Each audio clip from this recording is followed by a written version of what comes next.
So my job, I have the pleasant role and responsibility today to introduce to you the Mayor of Vancouver.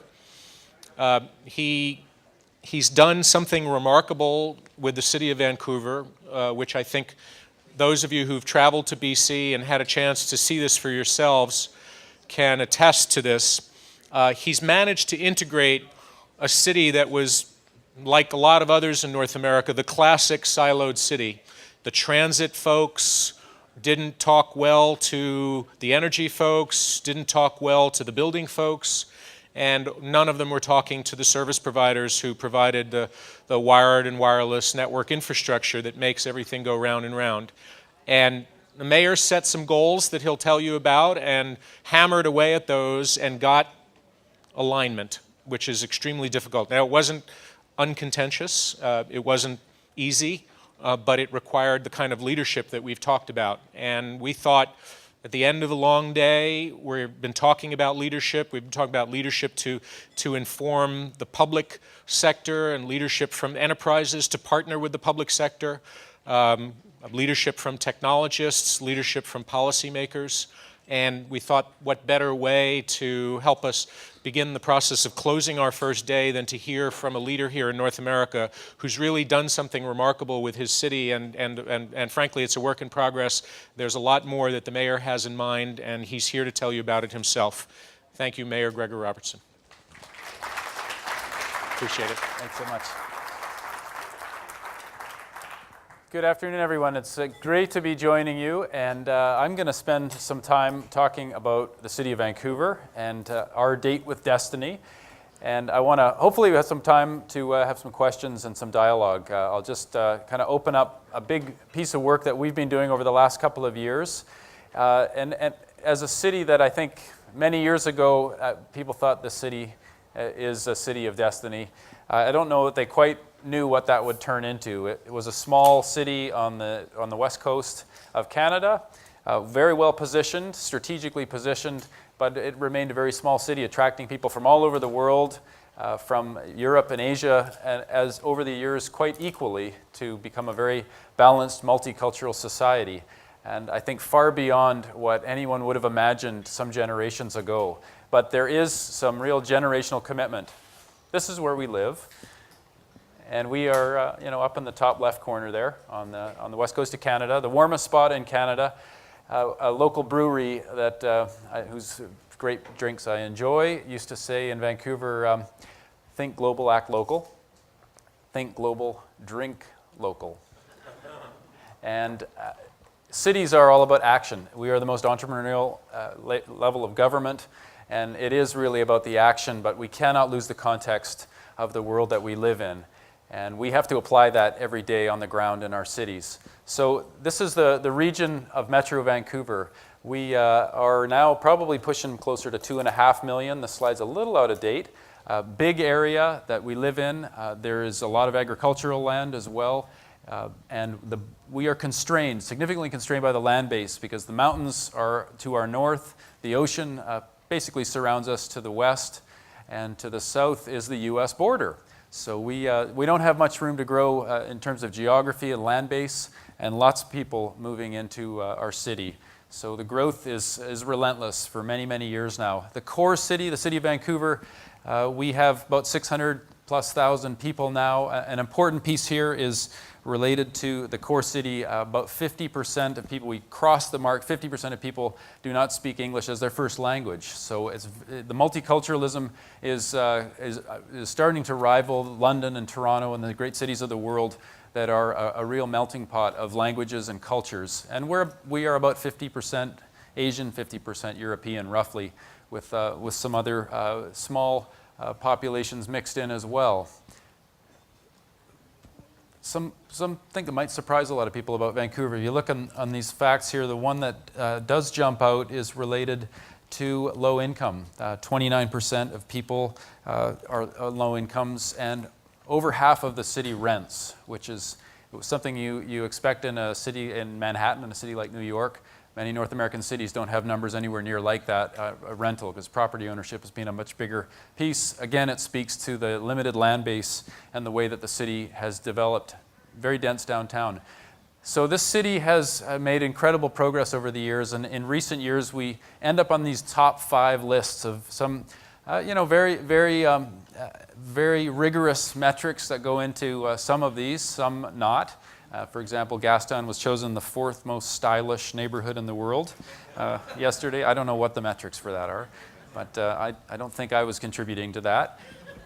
But world's most livable city repeatedly for many years over this past decade. Second greenest city in North America behind San Francisco. Congratulations, San Francisco. We'll see you next time. And our numbers will be updated. So we're on top. We have done really well on these kind of score sheets, and that is testament to generations that have focused on taking care of this place and the people who live in it. So if you look at the history of Vancouver, some pivotal decisions were made going back many, many years. First of all, location. On the west coast of Canada, the warmest spot in Canada, the end of the railroad on the west coast, and a deep water port, the largest port in Canada, largest port on the west coast of North America. So location has been vital to the growth and development and the attraction of Vancouver. Big decisions that were made many years ago, a couple generations ago, the mountains to the north of the city, all that was protected for drinking water watersheds. So giant watershed of wilderness and old growth forests that give us the most beautiful water in the world. The agricultural land that surrounds the city off to the right on this picture in the Fraser Valley, the Great Fraser River where the salmon runs, sometimes exceed 50 million salmon. Less so in these times, but we have agricultural land, very rich, some of the richest land in Canada, that was protected in the 1970s as agricultural land. It's designated as such. So not only have we got hemmed in by that geography, but there have been generations of leadership who've said, we're going to protect the watersheds, we're going to protect the agricultural land and make sure that we take care of those in perpetuity. So very, very smart and visionary decisions that were made in our history that provided us with incredible attributes in these times. If you go beyond in terms of those decisions, there was decisions made in the 70s to stop freeways from coming into Vancouver, and I think this was maybe one of the most clearest calls in North America. Freeways kind of ran rampant across almost every single city. And it actually wasn't just a bunch of greenies, although Greenpeace started in Vancouver as well, but it was a kitchen table revolution of different ethnicities in East Vancouver that got together and said, we don't want a freeway coming through Chinatown and Little Italy. And they rallied together. They elected a new mayor who said no freeways in the 70s and blocked a big freeway from coming right through the downtown core. And this is the green ethos that has been there in Vancouver for many generations, but started to really come full force in these last couple of decades. I was elected 4 years ago in my campaign saying I wanted to make Vancouver the greenest city in the world by 2020. That we would have a clear goal to do that we would lay out targets, set metrics to do that, and go about owning green and stepping into our power and our capacity to transform our city in a way that we could share open source with other cities around the world. So I got elected. I think the people of Vancouver embraced this goal in incredible ways. Vancouver has basically got an enormous amount of expertise on the sustainability realms, particularly focused on energy. We've had a legacy of hydroelectric power across our province. It means about 95% of our electricity is green and renewable. We have a great green building community that has really done great work pioneering a lot of the LEED standards and density. So that density was focused in the downtown, which gives us another advantage. All of this leads to a great body of expertise. I put together an action team as an early step in my mayorship starting 4 years ago, getting this leadership on board to put together an action plan for the city to work from, and then to engage the whole city in how we go about doing it. Setting 10 goals, 10 targets that we would work on up till 2020. And the first 3 are related to jobs and economy, creating green jobs, and particularly the realms where we have real strength in green buildings, in waste management, and looking at renewable energy. All of those create great job opportunities for our city. Looking at reducing our greenhouse gas emissions. A lot of that, again, is through energy and buildings and transportation. So those are job-creating targets that we've set. For our communities more broadly, clean transportation at the forefront of that as a big source of pollution. We obviously have issues with waste. Great to see San Francisco hitting the 80% waste diversion goal. Just last week, I think, was announced. We've got work to do on that front, making sure everyone has access to neighborhood, walking distance nature in their neighborhood, and reducing our footprint. Even though we have been a very green city, we're about the 4 planets of consumption per person. That is way beyond what is sustainable. So real challenge to grapple with consumption. Not always something the city can move the needle on, but something we needed to focus and rally citizens towards. Finally, on the determinants of health and making sure we have the cleanest water and air that we can possibly have, and that we support local food systems and food security as well, and having good, clean food. So we, as a team, put out quick starts right away. That was an immediate step to have 48 recommendations to the community to say we're going to start taking action right away. And action has been a key word with all of the innovation related to becoming the greenest city. Partnerships, obviously, another piece that goes without saying, not only within the City of Vancouver, as 10,000 staff that we have who are implementing on a lot of these actions every day, but also with the community, with the business community, with our neighborhoods and citizens, with the nonprofits involved. It's really getting everybody at the table to figure out how we deliver on every element of these goals. So we have had enormous support from academia and from students, an enormous upwelling of support and desire to be involved from students in our post-secondary system. And we managed to get all 6 of the post-secondary institutions together at the table to say, can you all put students into City Hall to help us solve these challenges, to work on innovation, technology, neighborhood engagement, so we achieve these targets. And that's been a program, we call it the Campus City Collaborative, C3, which we haven't seen models of in many other places, but getting students to earn credit, working at City Hall, focusing on innovation and achieving big goals for the city has been another great boost for us. We did a lot of public engagement, a lot of big live events, from kitchen tables to 1,000, 1,500 people at big events hearing storytelling and next steps. We used Talk Green to Us, a website, to solicit ideas and then have citizens vote on those ideas. And we had over 35,000 people involved in this engagement, live and online, using a variety of different tools and basically trying to get the most from people in terms of next action steps.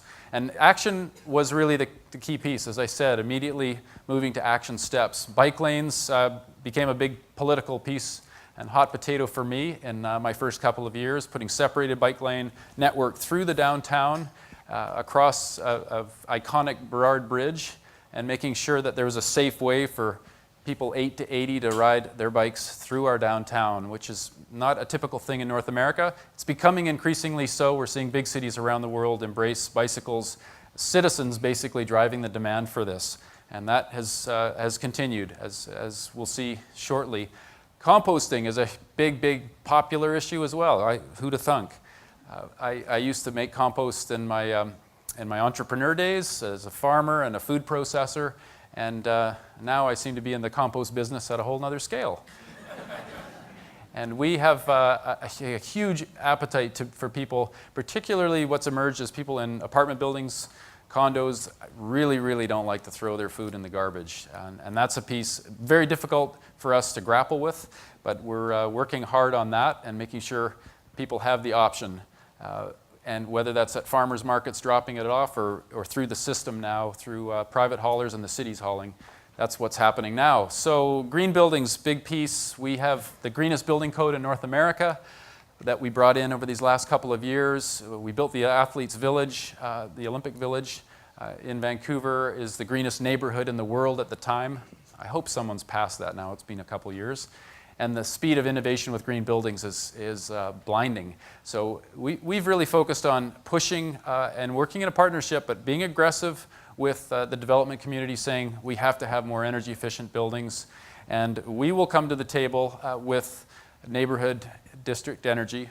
We want to have renewable energy in neighborhoods throughout the city and make sure that the hot water is coming from renewable sources. In this case, it's coming from sewage heat recapture and making some use of the warm stuff that we don't need anymore and heating the buildings, the Olympic Village being one of them, but significant chunk of the city that is now shifting over to neighborhood energy systems that are renewable powered. So that's a combination of the green buildings, the energy efficiency, and the neighborhood energy systems that are going to enable us by 2020 to have carbon neutral buildings. We'll see if we get there. It's an aggressive target for us to hit for every building from 2020 on to be carbon neutral, but I think that combination is the way that we're going to get there. Clean transportation and the mode shift is a great story for our city. Since 1995, we've had a massive mode shift happen out of cars into walking, biking, and transit. And over this past 3 years, we've had the curve has even been steepening more than it has over the last 15 years. And we have a goal to have less than half of transportation done in private cars by 2020. I think we're going to hit that goal, but we're not going to see the end of cars anytime soon. We know that. Electric vehicles, zero-emission vehicles are a real focus for us. We're putting a lot of charging infrastructure in now, hundreds of charging stations going in throughout Vancouver and the surrounding area, and making sure that we have the infrastructure there to support electric vehicles in particular. Hydrogen fuel cells have been another big cluster of activity in the innovation front locally, and they're also in the game, obviously. You look at where we stand right now in terms of carbon emissions, we are the lowest in North America, and thanks largely to having, again, the hydroelectric power for our electrical supply, but also with energy efficiency, with the way people have chosen to live and move themselves around. We are doing really well by North American standards. We're still trying to catch the Stockholms of this world, who are, frankly, some decades ahead of all of us in terms of reducing their emissions. We are below our 1990 levels now. We are on trying to hit our Kyoto target of 6%. By the end of this year, 6% below 1990. And that's been a big challenge. And what has made it even more of a challenge is the population growth. We've had about 27% population growth since 1990, 18% job growth. We've had a thriving economy and population growth across the region at the same time that we're able to reduce our carbon emissions. So it's bucking that trend of saying, well, it's intensity-based, or we just have to accept a certain amount of growth in emissions because of population and job growth. That's going the other way for us here in Vancouver. So we are having a great time with our economy. It again defies that myth that you can't grow your economy and be green. In fact, green is good for business in Vancouver, and we're seeing extraordinary success in our clean tech industries. Technology jobs are booming in Vancouver. Innovation is where it's at, and we're seeing that whether it's ICT, whether it's clean tech, whether it's in our creative industries. Great growth over many years. Vancouver used to be all about rocks and trees, and the forest industry and mining, oil and gas. If you combine all the jobs in those three sectors now, they're significantly less than the jobs in technology in Vancouver, which are about pushing 40% of the jobs in Vancouver are now technology. And it's a good time, it turns out, when you look at what's happening globally right now and the growth of the green economy and clean tech in particular, massive, massive opportunities. And no doubt the private sector is focused on capturing those opportunities. And for us in Vancouver, our goal is to be a mecca for green enterprise. Over this decade, we want to be well positioned, and we're not alone in that. And there are a lot of other cities that are focused on the opportunities in the green economy that are doing what they can. We have a natural advantage, and we have an incredible array of entrepreneurs and leadership at all levels to focus on success in the green economy. I just want to speak to a minute about a few other pieces, because housing is an enormously important element in Vancouver. Affordability is a big issue, and we need to innovate on that front as well. We want to have green buildings. We want to have more affordable housing. So we're at a challenging nexus of trying to address that low-income challenge in Vancouver, the limited space, and also not just throw up cheap buildings that'll fall apart in a few decades. So this is a big struggle for us. Maybe our biggest challenge is to hit the mark with affordability, to enable younger people, students, young families, seniors, to stay and live in Vancouver and build their lives there, and at the same time build a resilient and energy efficient city with all that housing. So we have a robust plan around affordable housing that integrates green, that looks at new ways to achieve density where it makes most sense. Transit oriented is where we're focused right now on all the transit routes, and trying to do this very thoughtfully in a way that engages neighborhoods. And that's a challenge when you try to make change in a city and add a lot more housing. Even though a lot of people want more affordable housing, it has to be done carefully and thoughtfully. One other piece, we've done a lot of work over the last couple of years is on open data and open standards, open software. We have had a lot of uptake from entrepreneurs, again, taking all of the city's data that we now make available and creating business from it, creating innovation on that front as well. This is work that the city just frankly isn't capable of doing. We don't have that. I'm focused on creating a culture of entrepreneurship at the city as a public body, but we need our startups, we need people on the ground to actually deliver, take our data sets and turn them into opportunities, job opportunities. And we've seen lots of numbers, lots of growth in this over these last couple of years. We're seeing a real revolution of this across the world in many cities as open data becomes a movement that can power a lot of change, positive change in cities. One other piece of innovation that we're working on right now that I'll mention is what we've dubbed the V-pole.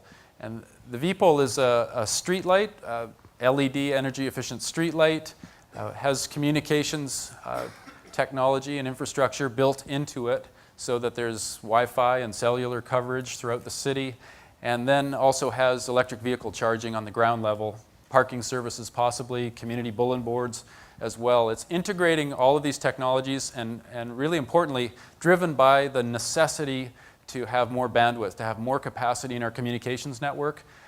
Using the city's infrastructure, using public infrastructure, leveraging the street light infrastructure to put all new technologies together and to capture some value for the public, for all of us in the process.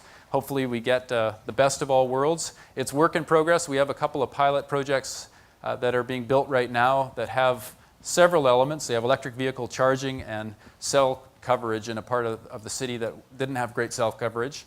And we're looking at the opportunities to keep scaling and building partnerships to produce infrastructure like this. And we've had lots of interest from other cities that are curious how we're doing this and how they might do similar things. Just another example of where using the city's infrastructure, there's a real advantage potentially in bringing all the different partners and technologies together and having a win-win from that. So overall, it's really a focus on innovation, a focus on engaging our citizens, making sure people are part of all of this growth and change, and that they believe there's an aspirational goal that we can do a lot better when we're working together and we're focused on a clear goal like being the greenest city or taking care of affordable housing or having better technology on our streets, that when there's good, strong partnerships and there's a commitment to that bigger goal, that we're going to get there, and that Vancouver will remain one of the world's most livable cities and capable of sharing what we learn, what we develop with the rest of the world. That's a responsibility. It's a great place to live, but we feel that responsibility to share what we can figure out and develop in our city with the rest of the world. So with that, I'll open it up. Hope to hear some questions and dialogue. Thanks very much.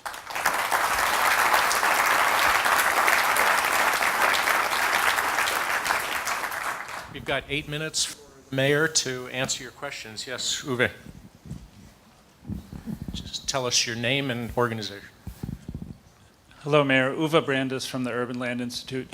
Your population is just so extraordinary, coming from all parts of the world. It's such an interesting cross-section of intellectual capital. Can you tell us, how are you leveraging that with other cities around the world? You talked about cooperating with them and delivering products to other cities, but how do those networks work? Well, a lot of that networking is driven by individuals, companies, nonprofits. I would say I try and take on a proactive role as the mayor of the city.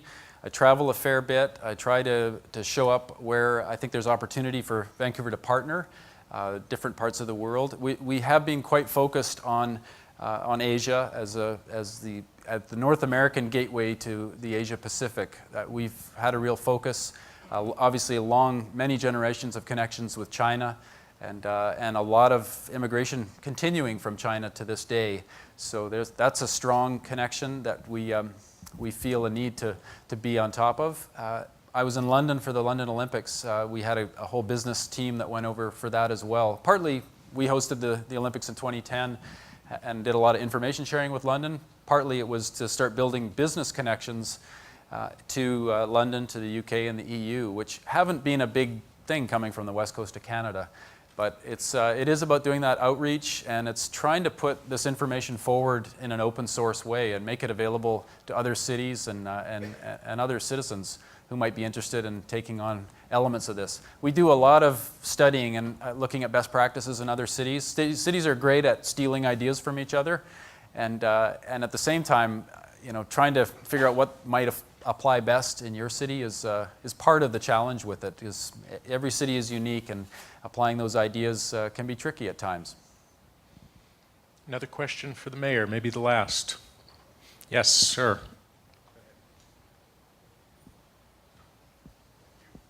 Nice to see you here, Mayor. I had the pleasure of working 2 years in the city of Vancouver on the Olympic Village, and was part of the early team that worked on the district energy project.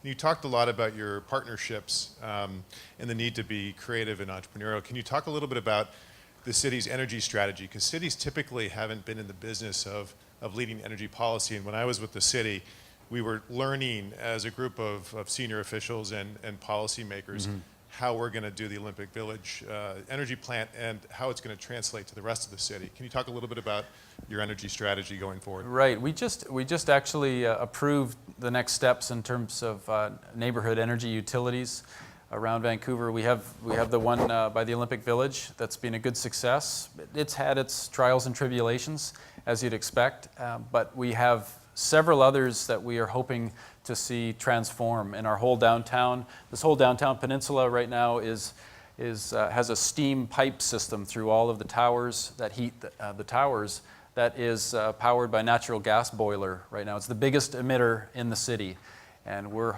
looking at transformation of that facility to have renewable energy as the primary source of that heat. We're looking at opportunities in other dense parts of the city where there are hospitals, where City Hall is, where in the southern part of the city where there's a lot of development right now, where we can integrate a new neighborhood energy utility system with a lot of new construction or some big heavy users where there's large emissions coming from. So it's a big challenge for the city because we have never really been in the energy business. You were in the early days of it, and we have some sense of what our role should be. We don't want to be in the energy business, though, frankly. We want to have partners that can take this on. So it's finding the right partners and making sure the timing's right. One of the challenges that we have had over these last couple of years is related to low energy prices in natural gas in particular. Electricity is very cheap in BC, and those things, if we didn't have those factors, I think we'd be a lot farther down the road, a lot faster. We are learning more from European cities, but they have the high energy prices that help drive that pace of change and innovation. We have an aggressive strategy, though, to roll it out over the next couple of years. Thank you, Mr. Mayor. Thank you so much for your time today. And I would say to those of you who want further opportunities to talk with you, you're going to be joining us in the reception. He's here with the Vancouver Economic Development Commission team. Lee and Brian are with him, and I think probably they'd love to answer questions alongside you. Absolutely. Thank you so much. Thank you. Thanks, Gordon.